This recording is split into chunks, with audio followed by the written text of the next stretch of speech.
Nesse vídeo nós vamos observar efetivamente a questão da matemática financeira. Então nós vamos estar introduzindo aqui os conceitos de capitalização simples, capitalização composta, e em seguida vamos nos ater primeiramente ao regime de juros simples e segundo, em outro momento, o regime de juro composto. Então, considero que o curso de matemática financeira, para vocês, começa de fato a partir desse vídeo. Nós fizemos uma revisão em outros momentos e agora nós começamos de fato um curso de matemática financeira. Bom, mas para compreender todo esse contexto da matemática financeira, nós já podemos dizer que de fato a matemática financeira é a matemática aplicada em outras áreas. Nós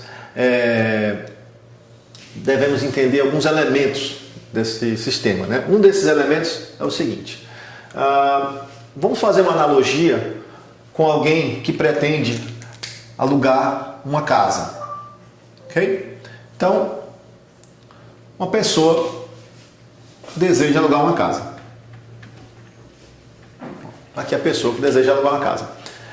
Essa pessoa, quando vai alugar a casa, ela paga por essa casa uma coisa que a gente chama de aluguel. Então, todo mundo que já alugou casa alguma vez na vida sabe o que é esse aluguel. O que é um aluguel? É um valor que você paga por estar usufruindo um bem que não é seu. Então a casa não é sua, não foi você que construiu, é de outra pessoa. A pessoa deixa você morar na casa e você paga a ela um valor financeiro para usufruir desse bem. Então, quem aluga um carro, ou quem aluga uma casa, ou quem faz o aluguel de qualquer outro bem, sabe muito bem como funciona isso. Bom, mas o fato é que essa pessoa que alugou essa casa, ela paga esse aluguel, mas como que ela paga esse aluguel? Com quais características esse aluguel é construído? Primeiro, dependendo do bem que você aluga, você vai alugar um carro. Normalmente as pessoas que alugam um carro, recentemente eu tive um amigo chamado Gilberto que alugou um carro, e a pessoa que aluga um carro, normalmente ela não aluga por mês, ela aluga por dia. Às vezes, normalmente é por diária. Então, o tempo que essa pessoa aluga, ou a unidade de tempo, depende um pouco do bem. Quem aluga casa, normalmente aluga casa por mês. Então, veja como já tem uma diferença aí. Quem aluga carro, normalmente aluga com a unidade de tempo sendo dias. Quem aluga casa, normalmente aluga por mês. Quem aluga um apartamento para passar férias num hotel, um quarto de hotel, normalmente também paga o que a gente chama de diária. Então, primeira coisa que a gente observa é que esse aluguel ele está linkado com o tempo, certo? Ele tem uma relação direta com esse tempo. E esse tempo, obviamente, ele é definido na relação contratual, se ele é em mês, se ele é em dia, se ele é em horas. Então você paga um aluguel dentro de uma unidade de tempo e você paga mais ou menos aluguel a depender de quanto dessa unidade de tempo você está usufruindo. Então, se uma pessoa paga R$400 no aluguel de uma casa, esse R$400 ele tem que estar definido, não é indefinidamente que ele vai pagar R$400. Então, a pessoa que aluga a casa diz: olha, você vai pagar R$400 por mês, ou a cada mês. Significa então que a cada mês ela paga R$400 e assim por diante. Quem aluga um carro e paga R$70 por dia, passou 2 dias, paga 140. Passou 3 dias, paga 3 vezes 70, que é 210, e assim sucessivamente. Bom, de fato, as transações financeiras, elas seguem esse padrão. Tá certo? O que é a transação financeira e o que a matemática financeira vai tratar de fato? Você também vai alugar algo. Você também vai estar realizando um aluguel. Só que o aluguel não é de uma casa. O aluguel, aquilo que você está alugando, é o dinheiro. É o próprio valor financeiro, que a gente vai chamar aqui de capital. Ok? Então, a matemática financeira vai tratar do aluguel do dinheiro. E obviamente, como vocês observaram anteriormente aqui nessa explicação, o aluguel tem uma relação com o tempo. Então você vai pegar o dinheiro de alguém e você vai usufruir desse dinheiro que não é seu e você vai demorar um certo tempo para devolver esse dinheiro. Obviamente, quando você devolve esse dinheiro, você tem que pagar o aluguel por todo esse tempo que você ficou usufruindo do dinheiro sem devolver para a pessoa, tá certo? E como que vai ser cobrado esse aluguel? Também relacionado ao tempo e também relacionado com a coisa que é um valor financeiro mensal, que a gente vai estipular nesse caso, não por um valor fixado do próprio capital, mas por um valor percentual desse capital. Então, a gente vai definir o seguinte, olha, eu vou te emprestar R$1.000, mas você vai me pagar por mês, ou seja, ao final de cada mês você vai me pagar 10% desse valor. Então, o que você vai pagar mês a mês é 10% de uma quantia. Bom, então, de fato, o que nós estamos tratando aqui é que ao tomar esse dinheiro emprestado, né, a pessoa deve pagar esse aluguel. Observe que, se não existisse esse elemento, esse aluguel, que é o que a gente vai chamar de juro, né, a matemática financeira não precisaria existir. Praticamente não iria existir, tá certo? Se as pessoas emprestassem dinheiro para outra pessoa e recebesse ao final de determinado período o mesmo valor, ou seja, aquele super amigo seu, aquele amigão, né, que ele empresta R$100 e você devolve R$100 daqui a um ano e não tem nada acrescido, bom, se a situação fosse assim, você não precisaria fazer esse curso, tá? Mas o que acontece, de fato, não é isso, tá? Nós também vamos observar, no decorrer do curso, que em algumas transações que aparentemente não são de empréstimo, né, o empréstimo está como plano de fundo. Por exemplo, quando você faz uma compra e você paga um valor à vista, mas quando você paga esse valor a prazo, você paga um valor maior. Então significa que você também está pagando aluguel, você também está pagando juros nessa transação. Bom, antes de entrar num regime mais específico, nós vamos tentar inicialmente ver a diferença, tá? Que é o objetivo dessa aula. É uma aula mais curta apenas para a gente identificar a diferença do que é o regime de capitalização simples e do que é o regime de capitalização composta. Tá bom? Então vamos supor o seguinte, que você vai tomar R$100 emprestados. Ok? Ou seja, você está alugando de uma pessoa R$100. Você tomou dessa pessoa R$100. Nós vamos chamar isso aqui de capital. Capital financiado. Então, o capital financiado seu foi os R$100.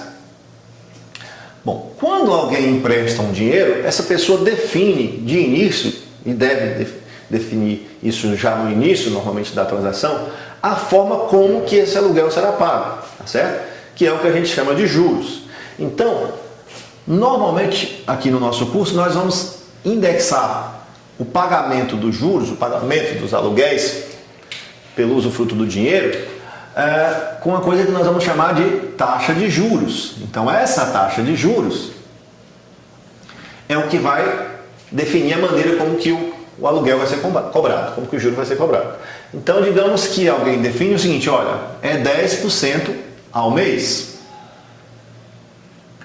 10% ao mês. Significa que toda vez que girar um mês, você deve pagar o seu aluguel. Você deve devolver o aluguel pelo dinheiro que você tomou emprestado. Ok? Bom, nessa relação, nós temos outros dois elementos. A taxa que indexa o valor que você vai devolver e a outra que é o próprio valor que você tem que pagar, que nós vamos chamar de juro. Então, os juros, de fato, é o nosso aluguel. Bom, mas além disso, você, quando aluga uma casa, você paga o aluguel da casa e você, depois de um certo tempo, pagando aqueles aluguéis mensalmente, você devolve a casa para o dono. Então aqui também a coisa funciona dessa maneira. Você vai pagar o aluguel, que é o que nós chamamos de juros, mas ao final você tem que devolver também aquele valor que você pegou emprestado. Então quando você pega aquilo que você pagou de juros com aquilo que você financiou, você cria um elemento que a gente vai chamar de montante, tá certo? Então o montante numa transação financeira para a gente será igual ao capital financiado,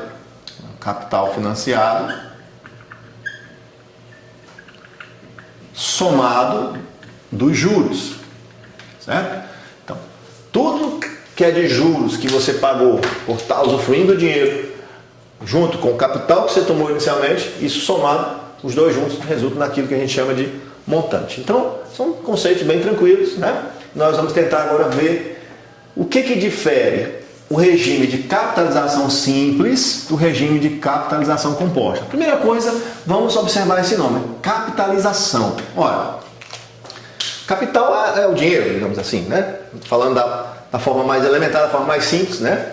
A gente pode fazer uma analogia com o dinheiro. Claro que o capital pode ser definido de forma mais ampla, né? Como bem, como uma mão de obra, como força de trabalho embutida nele também. Mas vamos pensar no capital aqui como sendo dinheiro.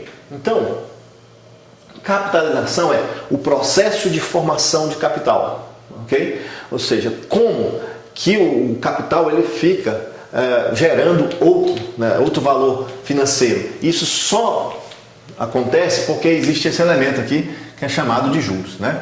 Então, quando você embute nesse capital um elemento chamado juros, né? Você vai gerando, você vai fazendo com que o capital ao longo do tempo, né? Ele não fique estático, ele fique imóvel, ou seja, ele vai se modificando no decorrer do tempo. Bom, então, capitalização simples seria a formação de capital num regime que a gente está chamando de simples, não entendeu o que significa essa palavra simples, e capitalização composta é a formação de capital em um outro regime.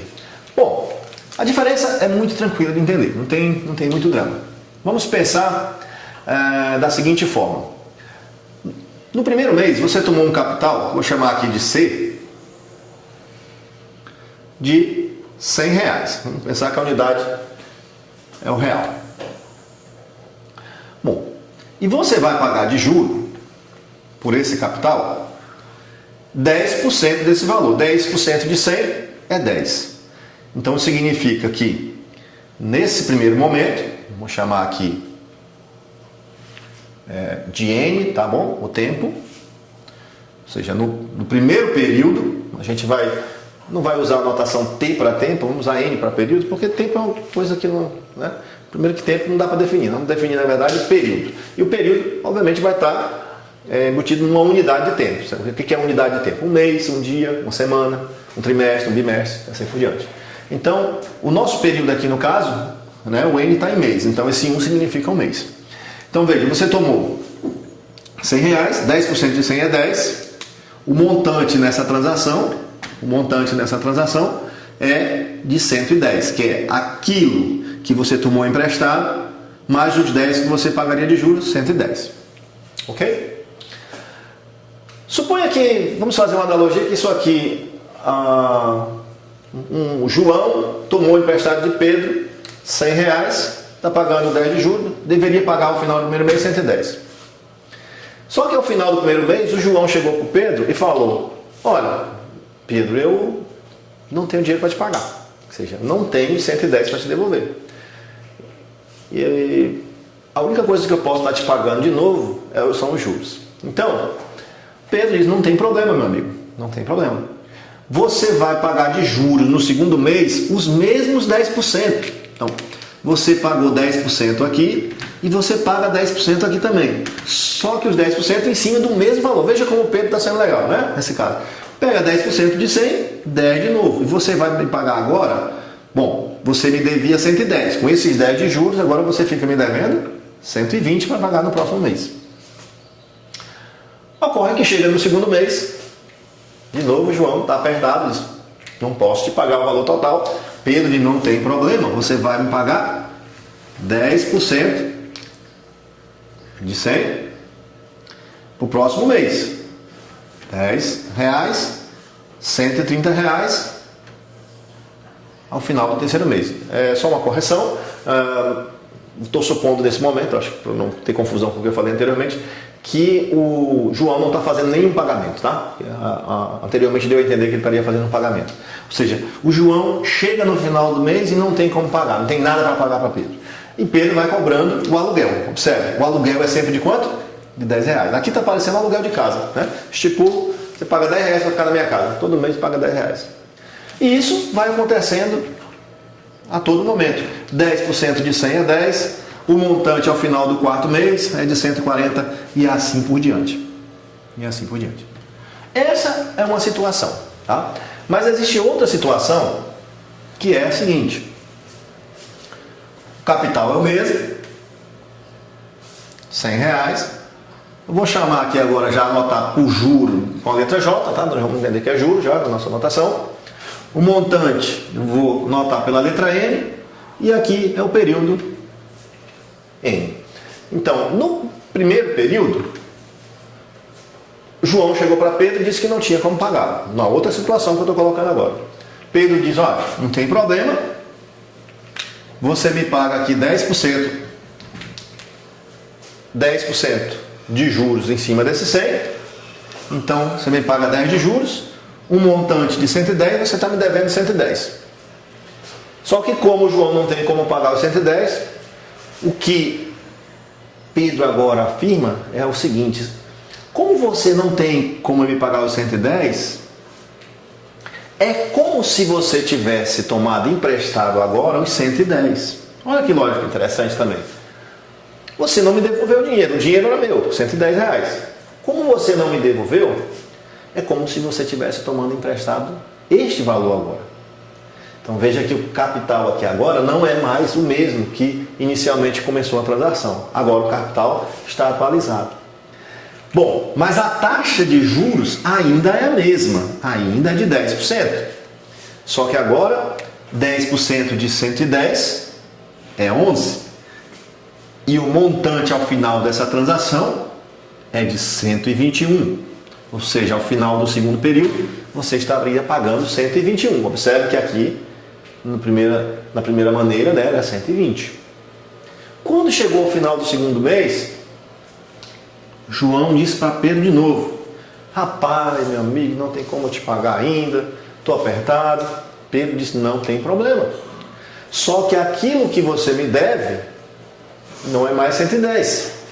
Você me deve agora 121. Então, 121 é o que você me deve, é como se você estivesse tomando de novo 121 emprestado.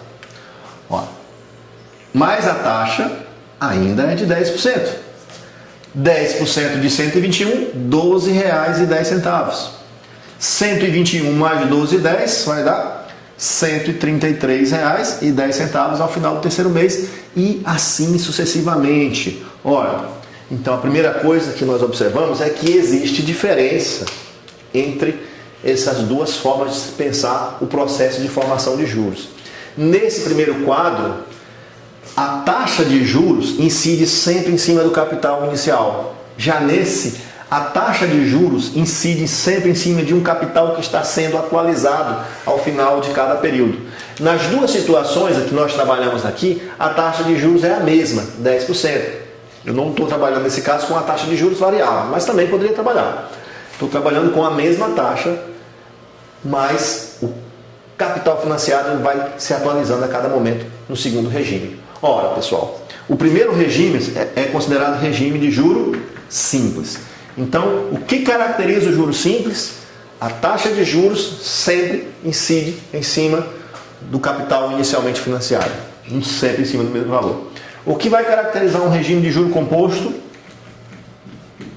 ou o regime de capitalização composta é que a taxa de juros sempre vai incidir em cima de um capital que está sendo atualizado pelo período anterior. Então, basicamente, essa é a diferença entre capitalização simples e capitalização composta. O regime que é mais utilizado nas transações comerciais é o regime de capitalização composta. Então, boa parte do nosso curso vai se dedicar à capitalização composta. Mas a capitalização simples ela ainda é utilizada também em algumas situações. Não muitas, né? Às vezes mais em questões didáticas, de explicação, de questões de concurso. Em algumas poucas situações também de fato financeira ainda é utilizada a capitalização simples. A gente vai estar discutindo isso no decorrer do curso. O regime mesmo que domina o mercado, né, que domina as transações financeiras, é o regime de capitalização composta. Bom, só a título de exemplo, às vezes alguém pode se achar injustiçado com a capitalização composta. Aqui nós não estamos tratando de injustiça ou de quem ganha mais ou quem perde mais. Nós estamos explicando como matematicamente funciona a lógica dos dois sistemas. E o interessante é que a lógica matemática, ela é, nos dois casos, muito tranquila de entender, né? Só tem filosofias diferentes. A filosofia é aplicar a taxa sempre em cima do capital inicial, e no segundo, a filosofia é aplicar a taxa em cima de um capital que está sempre sendo atualizado. Bom, ainda para exemplificar um pouco mais, uma transação financeira que é muito utilizada no juro composto, que a maioria das pessoas brasileiras conhece, é a poupança, né? Então, poupança é quando você coloca um dinheiro na poupança. Você colocou R$100 na poupança. Suponha que fosse 10% a taxa, que hoje não está, né, muito longe de ser 10% a taxa da poupança. Mas suponha que você colocou R$100. Quando chega ao final do mês, você pode sacar quanto? 110. Né? Desconsidera os impostos do governo federal, estadual ou municipal. Então, você colocou R$100 e tivesse uma rentabilidade de 10%, você iria sacar 110. Se você não tirar aquele dinheiro da poupança, ele é seu. É como se ele tivesse para o outro mês sendo atualizado, 110. E no outro mês você teria 121. E assim sucessivamente. Então, por exemplo, a taxa da poupança, né, a lógica da construção, o processo de formação de capital numa aplicação financeira da poupança é a lógica do juro composto. Tá? É claro que na poupança nós não vamos ter uma taxa fixa. Né? A taxa da poupança ela depende de alguns fatores que nós vamos estar explicando também em outros vídeos. Eu espero que vocês tenham entendido aqui que é o objetivo desse primeiro vídeo.